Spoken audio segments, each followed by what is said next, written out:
সকাল থেকেই রাজ্য জুড়ে শুরু হয়েছে স্বাস্থ্যসভার নির্বাচন। ইতিমধ্যেই বেশ কয়েকটি জায়গা থেকে বিক্ষিপ্ত অশান্তির খবর পাওয়া গিয়েছে। এদিন সকাল সকাল ভোট দেন বিরোধী দলনেতা শুভেন্দু অধিকারী। তমলুক লোকসভা কেন্দ্রে ভোট দেওয়ার পর বিরোধী দলনেতা এদিন সাংবাদিকদের মুখোমুখি হয়ে বলেন, ওরা সাফ হয়ে গিয়েছে, ঘাটালে হিরণকে আটকেছে, এখানে পেটানি খাচ্ছে, আমরা সাফ করে দিয়েছি তৃণমূল কংগ্রেসকে। তৃণমূল কংগ্রেস 200-র বেশি জায়গায় এজেন্টই দিতে পারেনি। নন্দীগ্রামের একাধিক গ্রাম পঞ্চায়েত, সোনাচূড়া, হরিপুর, গোকুলনগর, ভেকুটি সহ বিভিন্ন গ্রাম পঞ্চায়েতে ওদের এবার এজেন্টই নেই। আর সবচেয়ে উল্লেখযোগ্য বিষয় হলো, যেটা 2021-এর ভোটেও আমি পারিনি, 63টি মুসলিম বুথের প্রায় সব জায়গায় মুসলিম ছেলেরাই এজেন্ট হিসেবে বসেছেন। এটা খুব ভালো সংকেত। তিনি সাংবাদিকদের মুখোমুখি হয়ে আরো বলেন,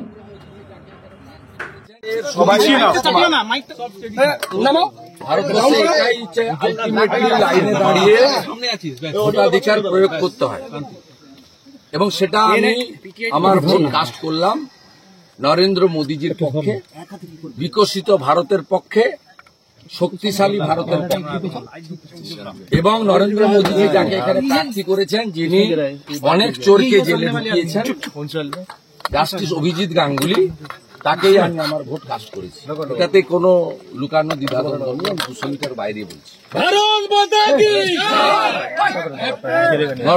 টুডে ইজ 140। আর আমার বিশ্বাস 400-র বেশি আসন নিয়ে মোদীজি তৃতীয়বার প্রধানমন্ত্রী হবে, এবং জাস্টিস গাঙ্গুলি তমলুক, হলদিয়া, নন্দীগ্রাম সহ সতীশবাবুর যে জায়গা, এখানে একটি গুরুত্বপূর্ণ রোল প্লে করবেন। আমি বেশ কিছু উন্নয়ন এখানে করেছি, ছোটখাটো, অনেক বৃহত্তর উন্নয়ন বাকি আছে। সেগুলো করার ক্ষেত্রে মোদীজির আশীর্বাদ সহযোগিতা নিয়ে জাস্টিস গাঙ্গুলি সেটা করবেন, বিশ্বাস আছে। তৃণমূল না, এগুলো তৃণমূলই লুম্পেন। এটা আইপ্যাকের পরিকল্পনায় সাফ হয়ে গেছে, ঘাটালে হিরণকে আটকেছে, এখন পেটানি খাচ্ছে। আমরা সাফ করে দিয়েছি তৃণমূল কংগ্রেসকে। তৃণমূল কংগ্রেস 200-র বেশি জায়গায় এজেন্টই দিতে পারেনি, বলছে দিতে দেয়নি। নন্দীগ্রামের একাধিক গ্রাম পঞ্চায়েত, সোনাচূড়া, গোকুলনগর, হরিপুর, ভেকুটিয়া, একাধিক গ্রাম পঞ্চায়েত, এবারে এজেন্ট পর্যন্ত নেই। আর সবচেয়ে উল্লেখযোগ্য, যেটা 21-এও আমার ভোটে পারিনি, মুসলিম বুথে, 63টা মুসলিম বুথে আমরা প্রায় সব, একটা দুটো হয়তো প্রবলেম আছে, সব জায়গায় মুসলিম ছেলেরা এজেন্ট হিসেবে বসেছে আব্বাস বেগের নেতৃত্বে। It's a very good signal.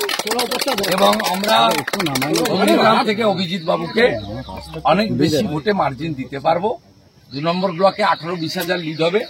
1 নম্বরেও আমার বিশ্বাস 5 থেকে 10 হাজার লিড হবে। আমরা 5 থেকে 10 হাজার ভোটের লিড, মানে আমাদের 30 টার্গেট আছে। আমরা আশা করছি কাছাকাছি যেতে পারবো। ওদের বহু জায়গায় এজেন্ট, ময়নার বহু জায়গায় এজেন্ট, বহু জায়গায় এজেন্ট। শুধু সাংগঠনিক শক্তি নেই, এবং লোক চোরেদের পক্ষে নেই। তো ভোট সরাসরি হচ্ছে, মোদিজিকে ভোট দেবো না চোরেদের ভোট দেবো।